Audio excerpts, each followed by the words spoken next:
Welcome to another episode of Big Movie Mouth Off. We're here at Bruvy Cinema Pub, our home. I'm Jimmy Martin with Slug Magazine. And I'm Jeff Weiss with MSN Entertainment. You can find Big Movie Mouth Off on Comcast Xfinity, Channel 6, or Channel 1. What? Yeah, Utah On Demand. Scroll down, Solid Alternative. Scroll down again, Big Movie Mouth Off folder. Reviews, some things that are now on DVD or Blu-ray, some things that are on video on demand, some things currently in theaters, like the movie we're going to review today. Olympus Has Fallen. This film, actually, I'll admit, I had forgotten who directed it until the director right at the end credits came up. Anton Fuqua, who actually is one of, I actually like him a lot. I had forgotten it was him. Olympus Has Fallen is an action, shoot 'em up, you know, I'd say in the styles of 80s and 90s, one man against an entire army film. Gerard Butler plays an ex-Marine, an ex-Secret Service agent who is protecting the president, played by Aaron Eckhart. And in this film, Handsomest president ever. Oh, he's so handsome. He's Two-Face. Watch out now. So he, without spoiling much, he is relieved of his duty, and a couple years later, the president has a meeting inside the White House, and a foreign presence has taken over the White House in a very shoot-'em-up, bloody, all hell has broken loose. Blow 'em up too. God. I mean, just bullets everywhere. The Speaker of the House is played by Morgan Freeman, who actually becomes very crucial in this scenario. Proxy president. Yeah, that's right. We'll just say that the president gets taken hostage. That's not ruining much, because that's who they're no. going for. It's the White House. It's where he lives. Come on. Melissa Leo is actually in there as well as the Secretary of Defense. You've got Robert Forster as a general. Pentagon Yeah, type. he's a Pentagon guy. And I think that's pretty much it of the cast. Okay. Dylan McDermott. Dylan McDermott is actually a friend of Gerard Butler that they served in the Secret Service together. Cole Hauser. There's just a lot. Ashley Judd is the first lady. Oh, that's right. Everybody knows you did the right thing on that bridge. Even the president knows. You gotta learn how to get back into the real world. Mr. President, we're ready for you. Our guests have arrived. I'd like to welcome you to the White House, sir.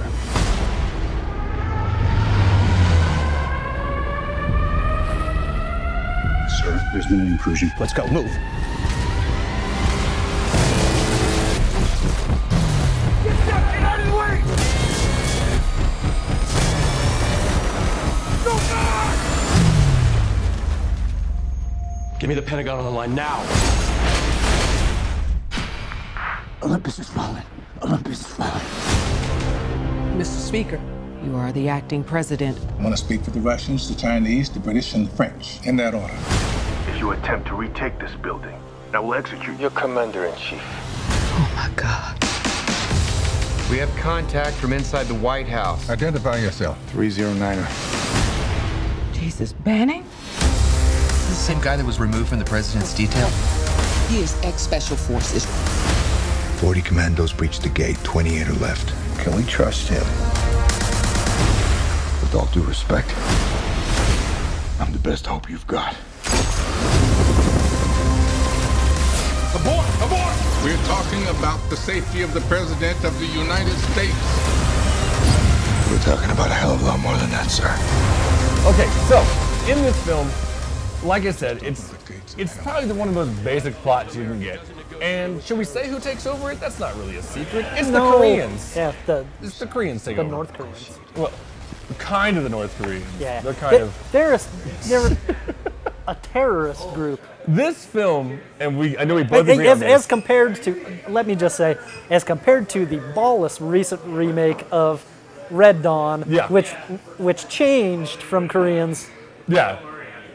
But I'll say this, and I know when we walked out, we agreed on this. This film is what the latest Die Hard should have been. Absolutely. That movie was, and you say ballless, I'm also saying that Die Hard 5 was ballless too. Yes. It was boring, it was talky, it was like, just shut up and shoot something. That's all I want out of these kind of films. I don't need dialogue, I don't need really a plot. Yeah, and essentially that's what Gerard Butler is playing here, is John McClane. Yeah. Now, is Gerard Butler Bruce Willis in terms of delivering a one-liner? No. No, he does get one-liners. multiple one-liners. Yeah, multiple one-liners. And if you didn't know, Gerard Butler is Scottish, and he affects another bad American accent. I can forgive him for that because he's physically convincing in this film. He beats the hell out of people.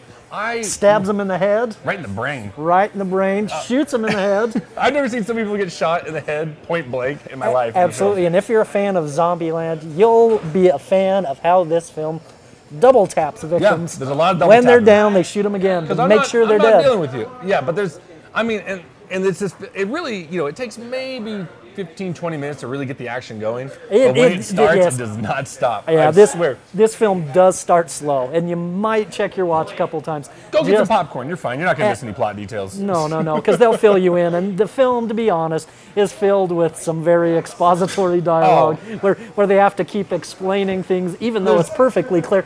And yet I can forgive it because so many people die in such a horribly brutal, head-stabbing, shooting, blowing up fashion. From that kind of film. But you do get like the shots of like a torn, burned American flag like floating to the ground like that, and you're just like, really? Yeah, but trust me, if you thought the flag-waving scenes in Saving Private Ryan were heavy-handed, you ain't seen nothing yet. I really think that if you go to like an opening night screening of this, you're gonna have at least half the theater walk out going, USA, USA. It's that overly patriotic, like it's almost grossly patriotic, right? But you know what? That's what it was. That's what we wanted from it. You know? Absolutely. And is it possibly ethnically and racially insensitive in the way it depicts? Yes. Yeah, it really probably is. But it's really just a lot of it's so ridiculous. It's turn your brain off. You can't drool, dumb fun. You can't take this film seriously. No, you can't. If you're going in to take this film seriously, go see Lincoln instead. Yeah. But I mean, like, there's so many one's part ruined where like Gerard Butler grabs a statue, a bronze statue of Lincoln's head and crushes a man's skull with it. Absolutely. Amazing. I mean, like, it's so stupid. But like, we're just two dudes watching a dumb film. That's all it is. You take a girl to this, she's gonna hate you for it. Yes, absolutely despise you for taking her to this. But for us, that's right. Trade off. You can take her to Safe Haven and make her go see this. Yeah, that's how relationships work. Compromise. Absolutely. For what it is and for what it was, it's 3 stars for me. Absolutely, 3 stars. Yeah. Again, dial down the brain. Like if you said, like, Jimmy, compare this to like, Zero Dark 30, I'd be like, oh, it's like a 1, like easy, you know what I mean? Right, but like right. for what it is, and it knows what it is, because Anton Fuqua is not a stupid director. He's very smart. He's made very dramatic films, but Yes. like you look at this, and you're like, he's making a cheesy like Schwarzenegger Stallone film. Yes. Die Hard film. Let me liken this to eating an entire tub of box office popcorn. You'll probably hate yourself in the morning, but you'll be satisfied while you're doing it. This. Yeah, I shouldn't like this, but yet I did. Yeah, I did. I did. That was my meal. 3 stars. Yeah, 3 stars. All right, that'll do it. If you want to see us shoot 'em up and feel really patriotic, Olympus Has Fallen is the film for you. Absolutely. We will be here to review more films next week at our home Ruby Cinema Pub, and we'll catch you that time.